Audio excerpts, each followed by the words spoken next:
Hi guys, मेरा नाम ऋषभ गोयल है। आज हम स्टार्ट करेंगे DAA design and analysis of algorithm. इसमें हमारा पहला टॉपिक है एसिम्प्टोटिक नोटेशंस। मैं पहले आपको ये बता दूं कि मेरा जो भी सिलेबस होगा वो सेमेस्टर एग्ज़ाम्स के रिलेटेड होगा। तो जिसका भी सिलेबस मेरे अकॉर्डिंग मैच होता हो वो मेरी वीडियोस को ज़रूर देखे, और मैं गारंटी करता हूँ कि वो अपने सेमेस्टर एग्ज़ाम्स में बिल्कुल बेस्ट लिख पाएंगे मेरी वीडियोस को देखने के बाद। एसिम्प्टोटिक नोटेशंस को हम स्टार्ट करते हैं। एसिम्प्टोटिक नोटेशंस होती क्या है? एसिम्प्टोटिक नोटेशंस एक ऐसी नोटेशंस होती हैं या सिंबल्स होते हैं जो हमारे एल्गोरिथम के बिहेवियर को शो करते हैं। वो ऐसे नोट सिंबल्स होते हैं जो एल्गोरिथम की टाइम और स्पेस कॉम्प्लेक्सिटीज़ को शो करने के काम आते हैं। जैसे जैसे हमारा इनपुट चेंज होएगा वैसे वैसे हमारा एल्गोरिथम्स का टाइम और कॉम्प्लेक्सिटी चेंज होएगा। Asymptotic notations are abstract notations for describing the behavior algorithm and determine the rate of growth of the function. Asymptotic notations हमारा कैसे function change हो रहा है उसके बारे में भी बताता है।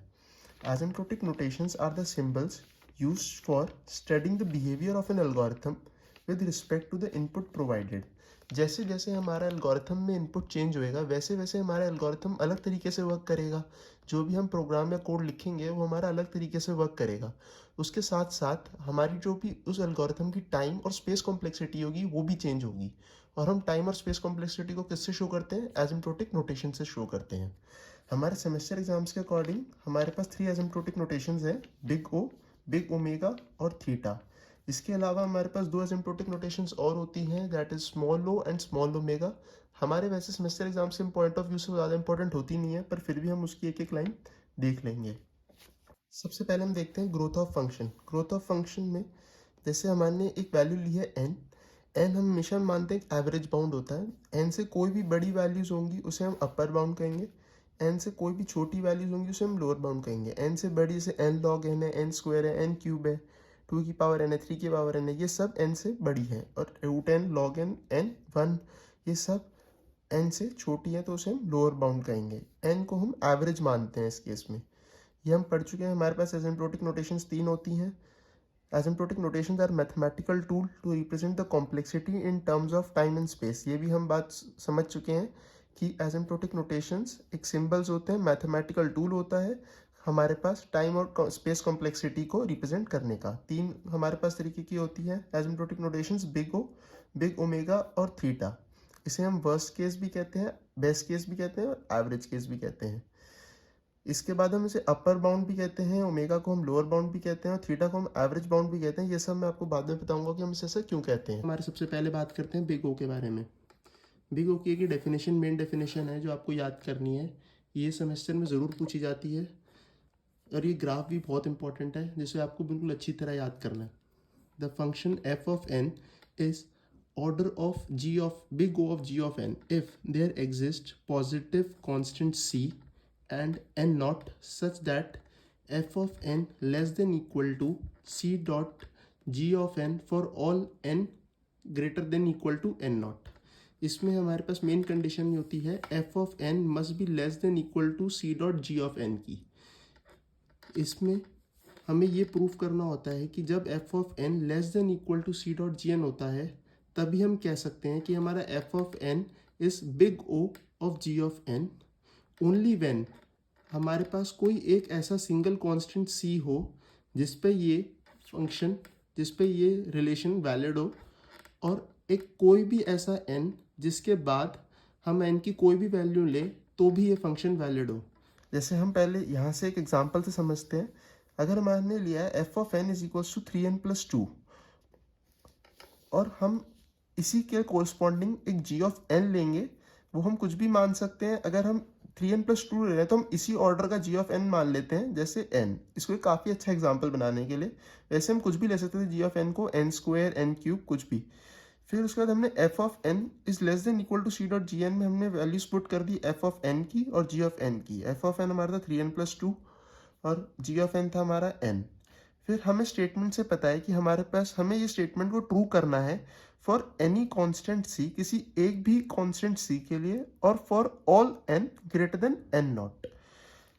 अगर हम यहाँ पर c की वैल्यू 1 लें तो हम देखेंगे कि हमारे पास ये होगा 3n+2 less than equal to n, जो कि ये ट्रू नहीं होगा। फिर उसके बाद हम 2 लें तो भी ये स्टेटमेंट ट्रू नहीं होगी। ऐसे करते करते हमने चेक करा हिट एंड ट्रायल मेथड से कि c इज इक्वल्स टू 4 पे हमारी ये स्टेटमेंट ट्रू हो रही है that 3n+2 is less than equal to 4n। अब ये देखें 4n हमेशा बड़ा होगा 3n+2 से। अब हमें एन नॉट फाइंड करना है। हमारे पास एक पॉजिटिव कांस्टेंट c तो फाइंड हो गया कि वो 4 के बाद हमेशा ट्रू होगा। अब हमें एन नॉट फाइंड करना है। एन नॉट फाइंड करने के लिए हम वैल्यूज पुट करके देखेंगे। अगर हम n is equals to 1 put करते हैं तो हमारे पास आएगा 3+2 5 और यहाँ पर आएगा 4। तो 5 हमारे पास लेस देन 4 होता है? नहीं, that is not true. n is equal to 2 put करके देते हैं तो फिर ये आएगा हमारे पास 8 और यहाँ पर भी आएगा 8, तो वो इक्वल टू हो गया। इसका मतलब ये स्टेटमेंट ट्रू है। अब इसका मतलब अगर हम 2 से कोई भी बड़ी वैल्यू डाल के देखेंगे तो ये हमेशा हमारे पास इक्वेशन ट्रू होगी। इसका मतलब हमारे पास n नॉट 2 है। अगर हम इस ग्राफ से समझें तो ये हमेशा हमें ग्राफ मिलता है, हमें इसे याद रखना है। इधर हम देख सकते हैं कि f ऑफ n हमारा हमेशा छोटा है c डॉट जी एन से, और ये वो पॉइंट है जहाँ पर f of n is equal to c dot ji n. और ये पॉइंट कब अचीव हो रहा है हमारा? n नॉट पे। n नॉट के बाद कोई भी n है उस पे हमेशा f of n less than c dot ji n है। हम स्टेटमेंट में देखा था for all n greater than equal to n not हमारी ये स्टेटमेंट ट्रू रहेगी। n नॉट से किसी भी बड़े n के लिए f of n is always less than equal to c dot ji n. यहाँ पर हम देख सकते हैं ये मैंने इक्वेशन लिख रखी है, ये हमेशा ट्रू होगी for all c greater than 0 n greater than equal to n naught is greater than 0। तो हम कह सकते हैं अगर हमारे पास ये सब है तो इसका मतलब हम कह सकते हैं f of n is a big O of g of n। इधर मैंने c ग्रेटर देन 0 इसलिए लिखा है क्योंकि हमारे पास स्टेटमेंट में होता है that exist a positive constant c। हमारे पास हमेशा c पॉजिटिव ले सकते हैं हम। अगर किसी एक भी c के लिए ट्रू हो जाती है ये स्टेटमेंट तो हम इसे big O of g of n कह सकते हैं। अगला जो हमारे पास आता है एसिम्प्टोटिक नोटेशंस वो आता है बिग ओमेगा का। बिग ओमेगा में क्या होता है? The function is f of n is equals to big omega of g of n if there exists positive constant c and n naught such that f of n is greater than equal to c dot gn for all n greater than equal to n naught c greater than 0। अब ये हमारा big ओ से बिल्कुल उल्टा है। Big ओ में हमारे पास less than equal to था, यहाँ पर हमारे पास ग्रेटर देन इक्वल टू है। और इसमें हमारे पास कंडीशन सेम है कि किसी भी एक पॉजिटिव कांस्टेंट c के लिए हम ये ट्रू कर सकते हैं और ये ट्रू होना चाहिए for all n greater than n not. ये इसका ग्राफ है। इसका ग्राफ हमें याद करने की हमेशा ऐसे ही बनता है। इधर हम देख सकते हैं f of n is always greater than c dot ji n at n naught and values greater than n naught. अब हम एग्जांपल लेते हैं f of n is equal to 3n+2 जो हमने पहले लिया था, और g ऑफ n हम वही कुछ भी ले सकते हैं। तो मैंने इसके एग्जांपल के अकॉर्डिंग g ऑफ n ले लिया है ताकि आपको बेटर अंडरस्टैंडिंग हो। अब हमें इसको इस स्टेटमेंट में डाल के इसे प्रूफ करना है कि ये सही है। तो हम इसलिए उसके बाद उसे कह सकते हैं कि वो बिग ओमेगा ऑफ n है। f ऑफ n हमने डाला 3n+2, g ऑफ n हमने डाला n। अब हम इसको c को फाइंड करते हैं कि इसे कौन से c पे ये ट्रू है। अब c को अगर हम 1 डालेंगे तो 3n+2 is greater than equal to n, तो ये हमेशा ट्रू होगा। ऐसे अगर हम 2 डालेंगे तो भी ट्रू होगा, 3 डालेंगे तो भी ट्रू होगा, लेकिन 4 पे ट्रू नहीं होगा। तो हम जस्ट लिमिटिंग केस ले लेते हैं कि c कैन बी 3। हम ऐसे c कुछ भी ले सकते थे, 2 भी ले सकते थे, 1 भी ले सकते थे, बट वो ग्रेटर देन 0 होना चाहिए। मैंने एक बेटर केस के लिए c को 3 ले लिया है। अब c को 3 रखने के बाद हम हमेशा कह सकते हैं 3n+2 is greater than equal to 3n। अब हमें एक ऐसा n नॉट फाइंड करना है जिसपे हमेशा स्टेटमेंट ट्रू हो। अब हम n की वैल्यू अगर इसमें 1 डाल के देखें तो 3+2 is 5 and this is 3 and 5 is greater then 3, ये ट्रू है। उसके बाद अगर हम n2 डालेंगे तो ये आएगा 3 2 6 8 and that which is greater then 6, ये भी हमेशा ट्रू है। इसका मतलब 1 के बाद ये स्टेटमेंट हमेशा ट्रू होगी। n must be greater than equal to n naught, तो इसका मतलब n नॉट हमारा क्या हो गया? 1 हो गया। 3n+2 greater than equal to 3n। अब n इज इक्वल्स टू 1 पे भी हमारे पास ये स्टेटमेंट ट्रू है और उसके बाद n ग्रेटर देन 1 पे भी हमारे पास ये स्टेटमेंट ट्रू है। इसका मतलब हम कह सकते हैं f of n is big omega of g of n। g of n हमारे पास क्या था? n था for c is equals to 3 and n greater than equal to 1। ठीक है, ये उसकी वही कंडीशंस है। f of n must be greater than equal to c dot G N for all c greater than for any positive c greater than 0 and n greater than equal to n naught n naught must be greater than 0। तो हम कह सकते हैं F of N is big omega of ji of N. ये 3 चीज़ें तो हमें exam में ज़रूर लिख के आनी है। उसके बाद अगला हमारे पास एसिम्प्टोटिक नोटेशन है theta. The function f of N is theta of ji of N if there exist positive constant c1, c2 and n naught such that f of n is greater than c1 dot gn and less than c2 dot gn for all n greater than equal to n naught and c1, c2 is greater than 0। अब हमारे पास इसमें क्या है, दोनों conditions mix हो गई हैं, big O की और बिग ओमेगा की, that F of N must be less than equal to c2 dot gn और F of N must be greater than equal to c1 dot gn। इसको हम example से समझते हैं। जैसे हमारे पास F of N equal to 3n + 2 ही है और जी ऑफ एन एन ही दिया है हमने। इसको हम इसी कंडीशन में डालेंगे हमारी वैल्यूज को। एफ ऑफ एन को हमने 3n + 2 डाल दिया, जी ऑफ एन को हमने n डाल दिया। अब ये कंडीशन हमने पिछले एग्जाम्पल्स में देखी थी कि ये वाली कंडीशंस के लिए हमारे पास क्या क्या वैल्यूज होनी चाहिए थी। हमारे पास ये वाली वैल्यू जो है हमने बिग ओ में देखी थी कि हमारे पास c2 4 होना चाहिए था और n greater than equal to 2 होना चाहिए था। और इसमें हमने देखा था, ये हमने हमारा बिग ओमेगा में देख चुके हैं हम कि हमारे पास c1 की वैल्यू क्या होनी चाहिए थी, 3 होनी चाहिए थी और n नॉट की वैल्यू क्या होनी चाहिए थी, 1 होनी चाहिए, that is n greater than equal to 1। तो हमारे पास ये स्टेटमेंट ट्रू आ रही है for c1 is equals to 3 and c2 is equals to 4। अब हमारे पास इसमें केस में कंडीशन इशू आता है कि n नॉट हम क्या लें, क्योंकि n नॉट हमारे पास अब दो हो गए, 1 और 2। इसमें हमेशा हमें याद रखना होता है कि हमें n नॉट जो भी बड़ी वैल्यू होती है वो लेनी होती है। अब इधर हमारे पास बड़ी वैल्यू 1 और 2 में से क्या है, 2 है। तो हमेशा इस केस के लिए थीटा के लिए हमारे को n नॉट 2 लेना होगा। अब हम इसको कह सकते हैं F of N is theta of N for c1 is equals to 3, c2 is equals to 4 and n greater than equal to 2। ये इसका ग्राफ है जो हमें याद रखना है कि f of n is always less than equal to c2 dot gn and greater than equal to c1 dot gn for all n equal to n naught and greater than n naught। अब इसके बाद हमारे पास दो asymptotic notations और है, small o और small omega. उसको भी हम एक बार देख लेते हैं।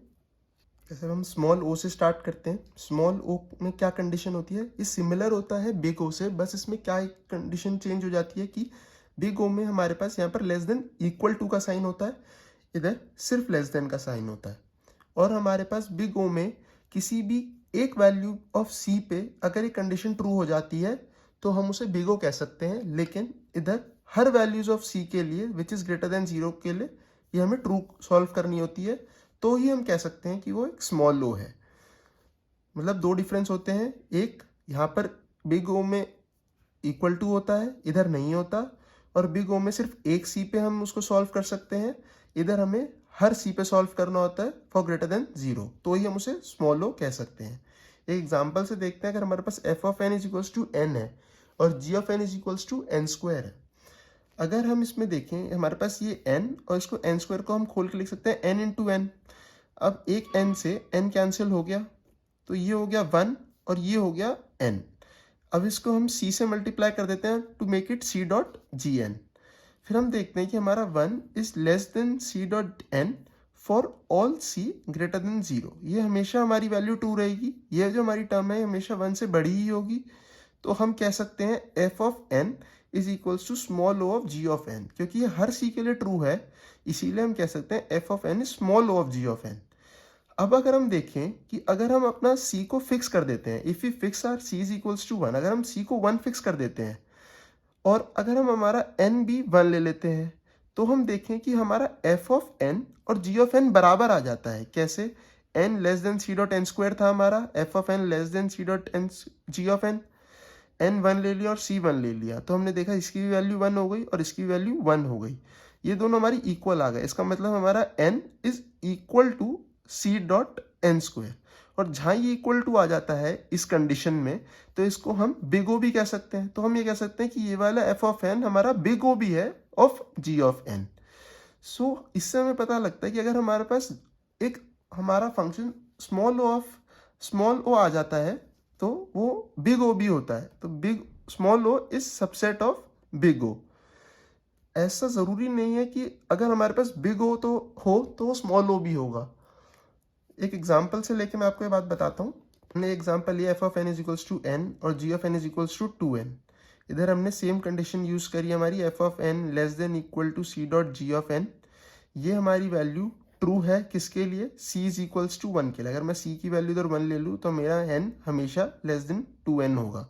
तो इसका मतलब मैं इसे बिग ओ तो सेटिस्फाई हो रहा है इधर, f of n is equals to big O of g of n कह सकता हूँ। पर अगर हम स्मॉल ओ के लिए चेक करें तो ये हर c के लिए ट्रू नहीं है, that is for c greater than 0। अगर मैं c की वैल्यू 1/4 ले लूँ इसमें, तो c की वैल्यू 1/4 पुट करने पे क्या होगा, n less then 2n upon में 4। तो ये जो चीज़ है ये n/2 हो जाएगी। तो n/2 बड़ा तो नहीं होता है n से, विच इज़ नॉट पॉसिबल। सो इसका मतलब ये हमारा स्मॉल ओ नहीं है। इसका मतलब अगर हमारे पास स्मॉल ओ है तो हम उसे बिग ओ कह सकते हैं, लेकिन अगर बिग ओ है तो स्मॉल ओ होना ज़रूरी नहीं है। अगला हमारे पास आता है स्मॉल ओमेगा। स्मॉल ओमेगा की एक छोटी सी ये लाइन है, ये याद कर सकते हैं, F of N is equals to small omega of ji of N if F of N is greater than C dot G N for all values of C greater than 0 and for all values of N greater than equal to N naught. इधर भी हमारा बस big omega से इतना फर्क है कि यहाँ इक्वल टू का साइन नहीं है और वहाँ पर सिर्फ एक वैल्यूज ऑफ सी के लिए एग्जिस्ट होता था, यहाँ पर for all values of C greater than 0 के लिए ये वाली कंडीशन होनी चाहिए। इसमें एक और तरीका, अगर हमारे पास एफ ऑफ एन और जी ऑफ एन हमें दे रखा है तो हम limit N tending to infinity F of N upon G of N कर सकते हैं, और अगर उसकी वैल्यू इनफाइनाइट आ गई तो इसका मतलब हम उसे कह सकते हैं, वो हमारा एग्जांपल स्मॉल ओमेगा का है, तो हम उसको कह सकते हैं F of N is equal to small omega of ji of N. ऐसी हमारे पास ये स्मॉल ओ में भी कंडीशन थी। स्मॉल ओ में भी हम कह सकते थे, अगर हमारे पास एफ ऑफ एन और जी ऑफ एन गिवन है तो हम इसमें ले सकते थे limit N tending to infinity F of N upon G of N, और अगर इसकी वैल्यू 0 आ जाती है तो हम कह देते हैं कि वो हमारा स्मॉल ओ है। जैसे इस एग्जांपल के लिए करके देख लेते हैं हम, n अपॉन में n square, F of N हमारा n है, जी ऑफ एन हमारा n स्क्वायर है, limit n tending to infinity, n से एक n कैंसिल हो गया, n की वैल्यू इन्फिनिटी डालेंगे तो ये आएगा 1 अपॉन इन्फिनिटी विच इज 0। तो इसका मतलब हमारा ये स्मॉल ओ है, F of N is equal to small o of ji of N. इसमें मैं आपको कुछ एग्जांपल्स दिखा देता हूँ कि कैसे आ सकते हैं क्वेश्चन सॉल्व करने के लिए। ये कुछ टाइप ऑफ क्वेश्चंस हैं जो सेमेस्टर एग्जाम्स में पूछे जा सकते हैं, कि हमें जैसे फाइंड द स्मॉल ओ और big O notation for F of N is equals to 10 square plus 7 and big omega and theta. Small O और स्मॉल ओमेगा पे कोई क्वेश्चंस नहीं आते हैं, बस वो एक हद से एक्सप्लेन करने को आ सकते हैं। तो उसकी जो भी डेफिनेशंस थी बस वही याद करनी है, उससे ज़्यादा कुछ नहीं पूछा जाएगा उसमें। ये हमारी वही कंडीशन है बिग ओ के लिए, बिग ओमेगा के लिए एंड थीटा के लिए, जो पिछली हमारे पे पहले हमने पढ़ चुके हैं। अब इससे मैं पहले वाला क्वेश्चन सॉल्व करता हूँ। For omega, for big O notation F of N is equals to 10n square plus 7। अब हमेशा हमें फॉर बिग ओमेगा के लिए हमें क्या प्रूफ करना होता है, F of N must be less than equal to C dot G of N for any positive constant C and N greater than equal to N naught. अब इस question में हम कैसे करेंगे, अब हमारे पास 10n स्क्वायर प्लस 7 गिवन है, F of N 10n square plus 7 less than equal to C dot G of N. हमें जी ऑफ एन ऐसा लेना है कि वो जस्ट हमारा 10n स्क्वायर प्लस 7 से बड़ा हो। तो जस्ट बड़ा करने के लिए हम क्या करते हैं, जो भी हमारे पास n स्क्वायर गिवन होता है हम उसी फॉर्म का जी ऑफ एन लेते हैं। एफ ऑफ एन जिस फॉर्म का हमें गिवन होता है हम उसी फॉर्म का जी ऑफ एन लेते हैं। एफ ऑफ एन हमारे पास किस फॉर्म का गिवन है, एन स्क्वायर का फॉर्म का गिवन है। मैक्सिमम लेते हैं जो भी हमारे पास डिग्री गिवन होती है, तो हम इसको ले लेंगे एन स्क्वायर, और जो भी उसका कोफिशिएंट होता है उसमें 1 ऐड कर दो, इट इज 11n स्क्वायर। तो 10n square plus 7 is less than equal to 11n square. ये हमेशा ट्रू होगा। आप देख सकते हैं कि हमारा जो 10n स्क्वायर प्लस 7 है हमेशा हमारा less than equal to 11n square होगा। तो अब हम, इसका मतलब हमारी c की वैल्यू हो गई 11, और n नॉट की वैल्यू हम चेक कर लेते हैं। n की वैल्यू अगर हम इधर 1 डालेंगे तो ये हमारे पास आएगा 17 और ये आएगा 11। दैट इज मीन्स हमारे पास 1 पे 2 नहीं है, 2 डाल के देख लेते हैं। दैट इज 2 2 4 40 47 एंड ये क्या आएगा हमारा 16 11 to 16 176। तो इसका मतलब ये ट्रू है। तो मतलब हमारे पास n greater than equal to 2 के लिए ये हमेशा ट्रू होगा। n नॉट की वैल्यू हमारी क्या आ गई, 2 आ गई। हम फिर इसे कह सकते हैं f of n is big O of g of n, या फिर f of n is big O of n square at c is equals to 11 and n greater than equal to 2। Similarly अगर हम दूसरा question करें omega वाला, जिसमें हमारे पास एफ ऑफ एन गिवन है 27n square plus 16n plus 25। अब इसमें हमें क्या प्रूव करना होता है, F of N greater than equal to C dot G of N. फिर हम एफ ऑफ एन लिख लेंगे इधर 27n square plus 16n plus 25 greater than equal to C dot. अब हमें जी ऑफ एन ऐसा चूज करना है कि वो हमारा जस्ट उससे छोटा हो। जस्ट छोटा करने के लिए हम यही कर सकते हैं कि हमारे पास ग्रेटेस्ट टर्म है एन स्क्वायर, उसी को एज इट इज ले लें, और जो उसका कोफिशिएंट है हम उसमें 1 माइनस कर सकते हैं। बट अगर हम देखें, अगर हम उसको एज इट इज ले लें 27 ही ले लें, तो भी हमारा वो छोटा होगा, क्योंकि हमने उसके आगे वाली टर्म्स को इसमें ऐड नहीं करा है। तो हमारी ये जो टर्म है वो हमेशा ही छोटी होगी 27n square plus 16n plus 25 से। तो हम उसको सेम ले सकते हैं। तो ये मैंने जी ऑफ एन ले लिया है, ये मैंने एफ ऑफ एन ले लिया है। अब हम सी को हटा सकते हैं, क्योंकि सी तो हमारा 27 ही हो जाएगा। तो इसका मतलब हम कह सकते हैं F of N is big omega of ji of N for c is equals to 27 and n greater than equal to n naught. देख लेते हैं, अगर हम इसमें 1 डालेंगे तो भी हमारी ये कंडीशन ट्रू है, 2 डालेंगे तो भी कंडीशन ट्रू है, जिसका मतलब हमारा n नॉट इधर 1 हो जाएगा। ठीक है, F of N is big omega of ji of N की जगह हम n स्क्वायर लिख सकते हैं, big omega of n square for c is equals to 27 and n greater than equal to 1।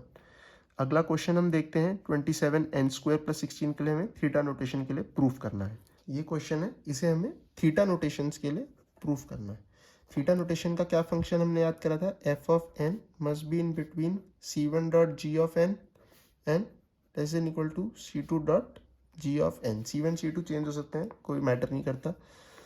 अब हमने इसका यहाँ पर लिख लिया 27n स्क्वायर प्लस 16। अब हम इसको अलग से सॉल्व कर लेंगे और इसको अलग से सॉल्व कर लेंगे, जैसे हमने पहले देखा था क्वेश्चंस में। ये हमारा टाइप ऑफ बिग ओ बन चुका है और ये हमारा टाइप ऑफ बिग ओमेगा बन चुका है।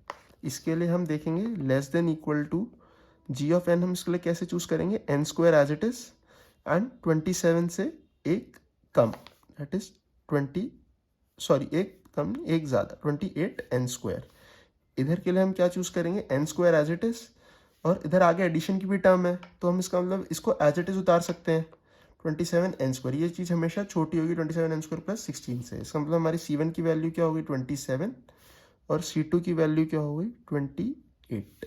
एन नॉट, इसके लिए एन नॉट फाइंड कर लेते हैं हम, N greater than equal to, ये किस वैल्यू के, एन नॉट के वैल्यू के लिए सेटिस्फाई होगा, 1 डाल के देख लेते हैं 27 less than equal to 27 plus 16, तो हमेशा ट्रू होगा 1 के लिए, ऐसे 2 के लिए भी ट्रू होगा, 3 के लिए भी। तो N greater than equal to 1, N naught हमारा इधर 1 हो गया। इधर हम एन नॉट देख लेते हैं, हम जैसे 1 डाल के देखेंगे तो ये चीज़ हमारी छोटी है और ये बड़ी है। 1 डालने के बाद यहाँ पर ये 28 आ जाएगा और ये कुछ 28 से बड़ी टर्म आ जाएगी, तो ये हमारा ट्रू नहीं होगा। 2 के लिए चेक करेंगे तो ये ट्रू आ रहा होगा, तो n greater than equal to 2, N naught इधर हमारा 2 हो जाएगा। अब सेम कंडीशन मैंने आपको पहले बताई थी थीटा में कि एन नॉट इधर 1 आ रहा है, इधर 2 आ रहा है, तो हम थीटा के लिए क्या एन नॉट लेंगे, जो भी इन दोनों में से बड़ी वैल्यू होगी। बड़ी वैल्यू क्या है 2 है, तो एन नॉट इधर क्या हो जाएगा 2 हो जाएगा।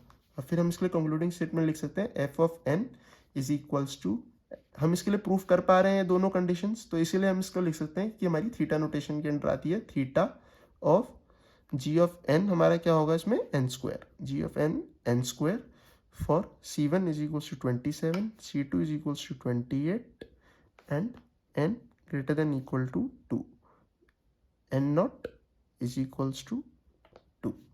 ठीक है, ऐसे कोई भी क्वेश्चन आएंगे तो हम आगे सॉल्व कर सकते हैं हमारे एग्जाम्स में। Thank you.